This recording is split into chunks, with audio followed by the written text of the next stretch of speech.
What are the worst Stephen King books for first-time readers? My name is Dietrich Stauger. I'm the author of Frostbitten and Extraction, the first few books in the Eldari archives, and today we're going to talk about which of my favorite authors' books are most effective at repelling those new to his particular brand of, holy crap, what the hell was that? Look, Stephen King is a foundational author for me. In my top 10 books list, he occupies 3 of those spots, and when I read Christine at an age that makes my therapist sigh and rub the bridge of her nose for a full 10 seconds, it made me decide that I wanted to be a writer. I couldn't believe that someone got paid to scare the hell out of people. And for 12-year-old Dietrich, that was a formative moment. It kind of undercuts your dad's argument that concrete management is the career for you, and Stevie K is over here gleefully writing about killer clowns and haunted hotel rooms. I also think that, for the most part, we've reached the point in history where the opinion has finally begun to shift on King. When I was a kid, he was pure pulp and not generally considered, quote, serious reading. But most readers have, however reluctantly, come around to realize just how talented an author he actually is. The man is a genius, but that in no way means that all of his books are a good fit for someone wanting to dip their toe into his, frankly, irresponsibly large bibliography. As a clarification, I am in no way, shape, or form saying that these are bad books. In fact, several of the titles I include on this list of no-nos are literally in my top 10 books of all time. And this isn't a generalized list. Look, my 14-year-old niece last year decided to dip her toe into King, and after much hemming and hawing, her parents and I gave her The Girl Who Loved Tom Gordon, a delightfully approachable and short novel.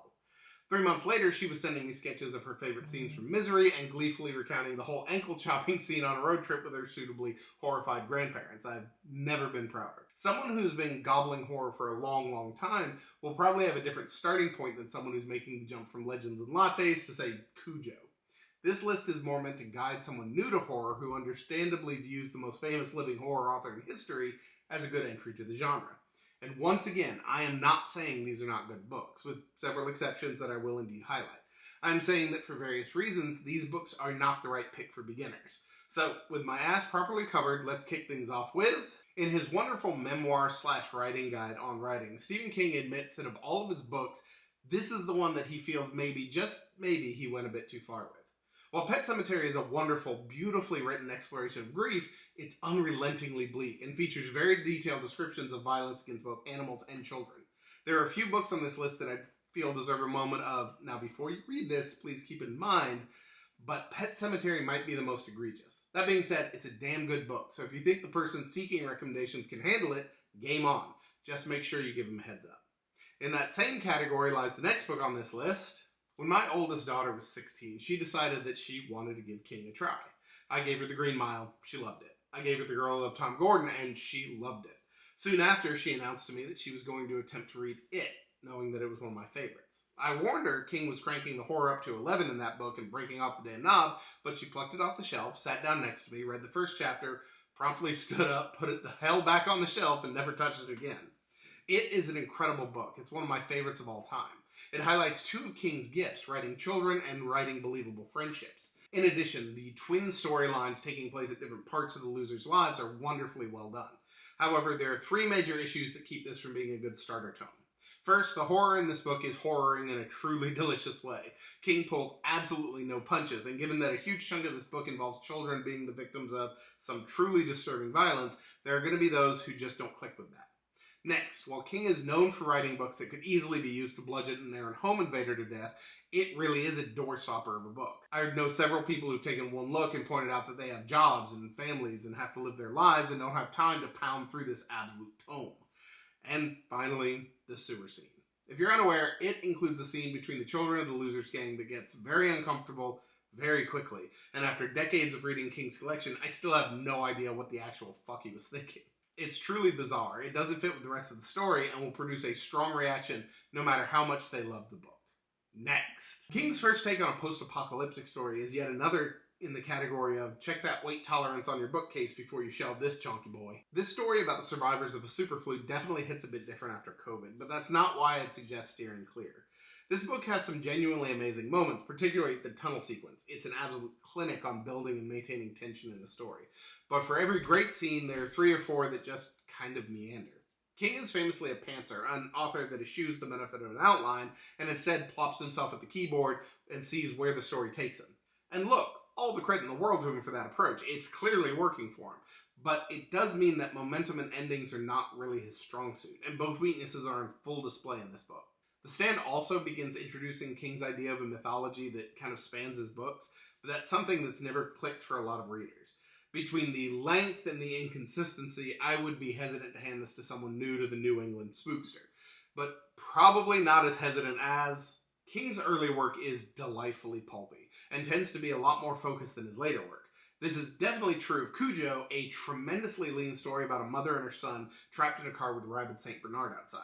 And don't get me wrong, 99% of Cujo is an absolute blast, a popcorn movie of a breed that is bloody fun. And then the ending hits. Look, I'm not going to spoil Cujo, but I will tell you this. That ending is more cruel than my high school bully Timothy Punts, and just like good old Timothy Punts, he left me traumatized, nauseated, and running to my mom to tell her how the mean man hurt me. And when I say cruel, I mean it. The ending to Cujo is not just unpleasant, it feels intentionally unfair, and it hits like a sledgehammer to the guts. It is absolutely brutal, and when my wife read it, she refused to revisit King's work for nearly a decade, despite how good it is.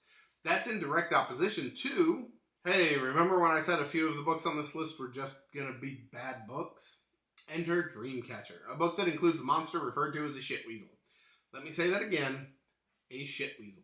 Unless you think I'm being too harsh based on that one particular element of the story, let me assure you, Dreamcatcher is a wildly uneven book that seems to exemplify the worst of King's bad habits, with meandering prose, a plot more inconsistent than Chumbawamba's discography, and once again, a creature referred to as a shitweasel, which I kind of feel makes my argument for me. Look, every author has their weak point. King's is aliens. I can't think of a single one of his stories that involves visitors from another world that didn't end up landing with the grace of a wet fart, but Dreamcatcher might be his worst. It's not really offensive, it's just bad, but that definitely cannot be said for... Okay, there's a lot of content within King's bibliography that deserves a content warning, but Gerald's Game deserves a damn content air raid siren. One of the more fundamentally upsetting concepts he's ever played with. Gerald's Game revolves around a wife reluctantly letting her husband handcuff her to a bed, only for him to drop dead from a heart attack, leaving her trapped in a remote cabin with no means of escape. With mentions of SA, mental health issues, and some of the most gruesome self-harm I've ever read, Gerald's Game is a truly nasty piece of work, and I don't really feel anyone should go into it blind. Is it well written? Yes, King knows his craft, but it is a lot.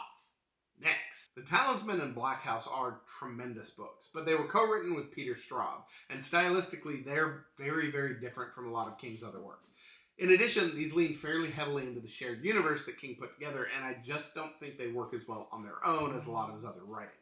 Look, if someone's looking to explore King as an author, I think there are a lot of other options that are much more representative of his work. One quick aside though, if you are a fan of horror and you've never read Peter Straub's book Ghost Story, you are missing out. It is a staggering piece of fiction. It makes it very clear why King wanted to write with Straub. Next. Look, this is a wildly imaginative book that stubbornly and consistently refuses to get to the damn point. Remember when I said King was a pantser?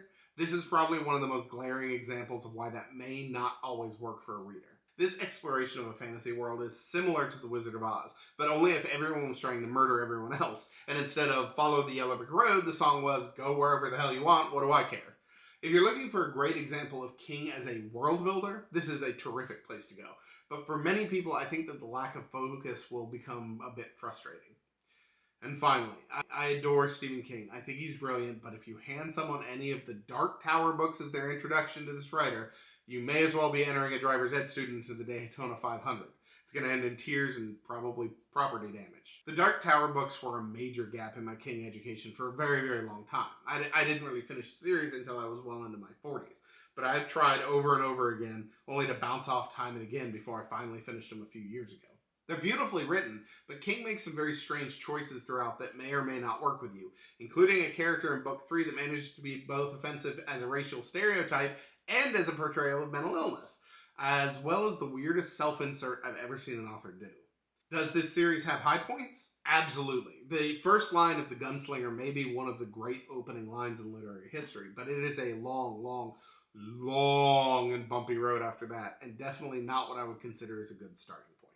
If you've got any other Stephen King books that didn't sit quite right with you, drop them in the comments below. And if you'd like me to do a video on the books that I do think are a good starting point to my favorite author's bibliography, I can do that.